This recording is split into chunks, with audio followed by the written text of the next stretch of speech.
ہم سب جو بچائے گئے ہیں، ہمیں خدا کے فضل سے دنیا کو خوشخبری سنانے کا کام سونپا گیا ہے۔ آپ اسے سمجھیں کیونکہ یہ انتہائی اہم ہے۔ اگر خدا کی مرضی جاننا چاہتے ہیں تو یہیں سے آغاز کریں۔ آپ جو بھی ہیں اور جہاں بھی ہیں، خدا کا انتخاب بہترین ہے۔ ابتدا ہی سے ان ٹچ منسٹریز کا مقصد دنیا بھر میں لوگوں کو یسوع مسیح کے ساتھ بڑھتے ہوئے تعلقات میں رہنمائی کرنا اور مقامی چرچ کو مضبوط کرنا ہے۔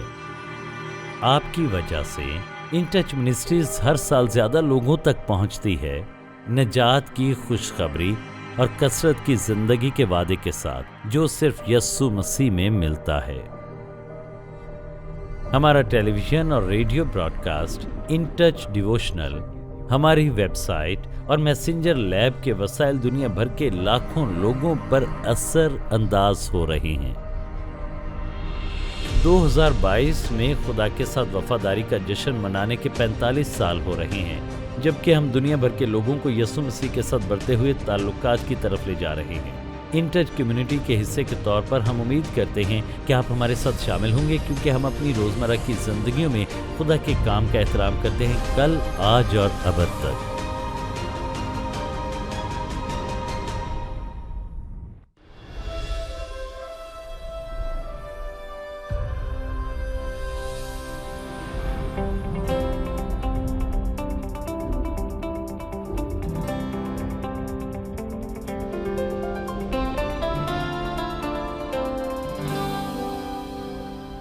ڈاکٹر چارلز اسٹینلے کے ساتھ ان ٹچ پوری دنیا میں انجیل کی منادی کر رہے ہیں۔ اب دیکھیں ان ٹچ پر ہماری دلیری کی وجہ۔ جب آپ لفظ انجیل سنتے ہیں تو کیا سوچتے ہیں؟ کیا سوچتے ہیں؟ یسوع، صلیب، یوحنا 3 باب 16 آیت، یا بائبل؟ جب آپ صلیب کے بارے میں سنتے ہیں تو بنیادی طور پر انجیل کے بارے میں سنتے ہیں تو آپ کیا سوچتے ہیں؟ لوگ مختلف باتیں سوچتے ہیں۔ میرے خیال میں بہت سے لوگ یہ نہیں سمجھتے کہ مسیحی زندگی کیا ہے، اس لیے وہ گواہی نہیں دیتے اور اپنے ایمان کی شراکت نہیں کرتے، کیونکہ یہاں پر ان الفاظ میں سے ایک ہے جو وہ ساری زندگی سنتے ہیں اور کہتے ہیں انہوں نے یسوع مسیح کو شخصی نجات دہندہ قبول کیا ہے، لیکن وہ نہیں بتا سکتے کہ انجیل کیا ہے۔ اگر کوئی آپ سے پوچھے کہ انجیل کیا ہے تو پھر آپ کیا کہیں گے؟ اگر وہ آپ سے کہیں ٹھیک ہے خوشخبری کی وضاحت کریں، آپ ان کو آخر کیا کہیں گے؟ اور چونکہ ہم پر اعتماد نہیں ہوتے، دلیر نہیں ہوتے، یقین نہ ہونے کے باعث ہم جرأت مند نہیں ہوتے، اور چونکہ ہمارے پاس ان چیزوں کے بارے میں سوالات اور شکوک ہوتے ہیں تو ہم دلیر نہیں ہوتے، اور ہم لوگوں سے خوفزدہ ہوتے ہیں، کیونکہ ہمارے خیال میں وہ ہم سے بہتر جانتے ہیں اور وہ سوچتے ہیں کہ ہم سمجھتے ہیں کہ وہ ہم سے زیادہ جانتے ہیں۔ اکثر ہم سوچتے ہیں کہ وہ کیا کہیں گے اس سے زیادہ اہم ہے کہ ہمیں کیا کہنا ہے۔ اگر آپ انجیل کو سمجھتے ہیں تو سچائی سے بڑھ کر کچھ نہیں، اور اگر نہیں سمجھتے تو کسی سے بھی معروب ہو سکتے ہیں۔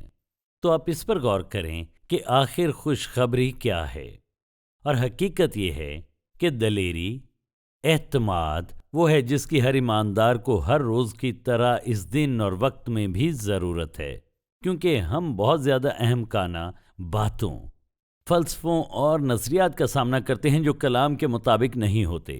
تو آج آپ یہاں سے جانے سے پہلے جو دیکھ اور سن رہے ہیں، آپ یہ سمجھیں کہ انجیل کیا ہے۔ تو ہم یسوع کی زندگی میں انجیل کے مقام کو دیکھنے سے آج آغاز کریں گے۔ آپ کو یاد ہوگا جب یسوع نے اپنی زمینی خدمت شروع کی تو اس نے لوکا اس کے 4 باب میں کہا تھا، اس نے کہا خداوند کا روح مجھ پر ہے، اس لیے کہ اس نے مجھے غریبوں کو خوشخبری دینے کے لیے مسا کیا ہے، یعنی اس نے اسے بااختیار بنایا، اس سے حکم تھا اور اسے خوشخبری سنانے کے لیے بلایا تھا۔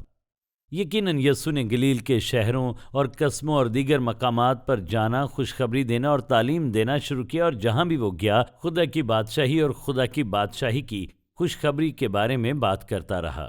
اور جب اپنے آبائی شہر ناصرت واپس گیا تو اس حقیقت کا تذکرہ کیا کہ عام طور پر اپنے شہر میں نبی قبول نہیں کیا جاتا، چنانچہ وہ عبادت خانوں میں گیا۔ تو نتیجتاً وہ لوگ حیران تھے اور اس کے بارے میں باتیں کر رہے تھے کہ یہ کیسے ہو سکتا ہے، اس شخص کو یہ اختیار کہاں سے ملا؟ اور پھر اس نے اپنے پیغام میں ایک مثال دی اور اگلی بات آپ کو معلوم ہے وہ کھڑے ہو گئے اور بائبل بتاتی ہے کہ وہ اس کے خلاف اذیت میں آ گئے، اسے عبادت خانے سے نکال دیا کہ اسے قتل کریں، پہاڑ سے دھکیل دیں، لیکن وہ وہاں سے نکل گیا۔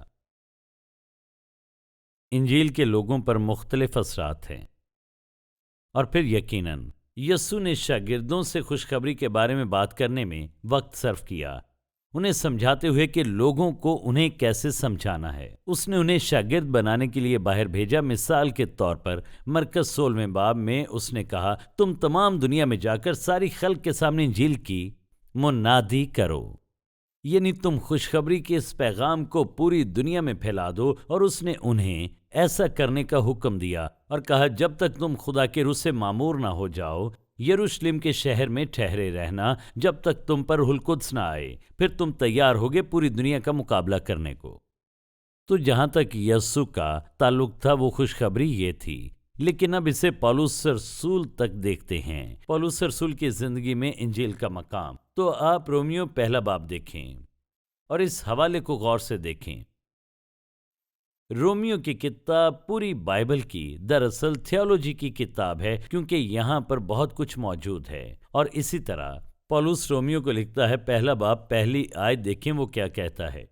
پولس کی طرف سے جو یسوع مسیح کا بندہ اور رسول ہونے کے لیے بلایا گیا اور خدا کی اس خوشخبری کے لیے مخصوص کیا گیا، وہ یہاں اسے خدا کی خوشخبری کہتا ہے۔ تھسلنیکیوں کے دوسرے باب میں وہ 3 بار کہتا ہے۔ آپ غور سے سنیں، خدا کی خوشخبری جس کا اس نے پیشتر سے اپنے نبیوں کی معرفت کتاب مقدس میں اپنے بیٹے ہمارے خداوند یسوع مسیح کی نسبت وعدہ کیا تھا، جو جسم کے اعتبار سے داؤد کی نسل سے پیدا ہوا، لیکن پاکیزگی کی روح کے اعتبار سے مردوں میں سے جی اٹھنے کے سبب سے قدرت کے ساتھ خدا کا بیٹا ٹھہرا۔ تو وہ آپ کو شروع کرنے کے لیے ایک بڑی بات دیتا ہے، جس کی معرفت ہم کو فضل اور رسالت ملی، تاکہ اس کے نام کی خاطر سب قوموں میں سے لوگ ایمان کے تابع ہوں، جن میں سے تم بھی یسوع مسیح کے ہونے کے لیے بلائے گئے ہو۔ ان سب کے نام جو روما میں خدا کے پیارے ہیں اور مقدس ہونے کے لیے بلائے گئے ہیں، ہمارے باپ خدا اور خداوند یسوع مسیح کی طرف سے تمہیں فضل اور اطمینان حاصل ہوتا رہے۔ پھر لکھا ہے، غور سے سنیں، میں یونانیوں اور غیر یونانیوں، داناؤں اور نادانوں کا قرض دار ہوں، پس میں تم کو بھی جو روما میں ہو خوشخبری سنانے کو حتی المقدور تیار ہوں، کیونکہ میں انجیل سے شرماتا نہیں، اس لیے کہ وہ ہر ایک ایمان لانے والے کے واسطے پہلے یہودی پھر یونانی کے واسطے نجات کے لیے خدا کی قدرت ہے، اس واسطے کہ اس میں خدا کی راست بازی ایمان سے اور ایمان کے لیے ظاہر ہوتی ہے، جیسا لکھا ہے کہ راست باز ایمان سے جیتا رہے گا۔ تو پولس رسول پر غور کرتے ہوئے اس کی زندگی میں انجیل کے مقام کو دیکھیں، تاکہ آپ جب یہاں سے جائیں تو بہت سی چیزیں وضاحت کر سکیں، یا جہاں بھی آپ ہیں آپ سمجھیں کہ انجیل کیا ہے، اور آپ اپنی ذمہ داری سے بھی واقف ہوں کہ خدا کے سامنے حساب دینا ہے، یسوع مسیح کی انجیل کی سچائی کی شراکت کرنے کے حوالے سے۔ تو چلیے اس پر چند لمحوں کے لیے غور کرتے ہیں۔ یہاں پر پہلی آیت میں لکھا ہے، پولس کی طرف سے جو خدا کی اس خوشخبری کے لیے مخصوص کیا گیا ہے، یعنی خدا نے اسے مخصوص کیا۔ سنیں، ایک رسول، پاسٹر اور ایک مشنری کے طور پر۔ اب غور کریں کہ وہ 14ویں، 15ویں اور 16ویں آیت میں یہاں پر کیا کہتا ہے۔ وہ یہاں پر 14ویں آیت میں کہتا ہے، غور سے سنیں، یہ وہ بات ہے جس سے اسے ترغیب ملی، میں قرض دار ہوں یونانیوں اور غیر یونانیوں، داناؤں اور نادانوں کا۔ یونانی جن کے بارے میں سمجھا جاتا تھا وہ بہت بعلم ہیں اور کئی حوالوں سے وہ واقعی علم رکھتے تھے۔ جدید تہذیب ان کے مرہون منت ہے، مگر غور سے سنیں، وہ کہتا ہے، میں یونانیوں اور غیر یونانیوں، داناؤں اور نادانوں کا قرض دار ہوں۔ اور یہ انتہائی اہم بات ہے۔ لکھا ہے، پس میں تم کو بھی جو روما میں ہو خوشخبری سنانے کو حتی المقدور تیار ہوں، کیونکہ میں انجیل سے شرماتا نہیں، اس لیے کہ وہ ہر ایک ایمان لانے والے کے واسطے پہلے یہودی پھر یونانی کے واسطے نجات کے لیے خدا کی قدرت ہے۔ وہ کہتا ہے، مجھ پر سچائی کی منادی کا قرض ہے۔ میں آپ سے پوچھتا ہوں کہ آپ خود پر کسی کے ساتھ انجیل کی شراکت کا قرض محسوس کرتے ہیں کہ کسی کو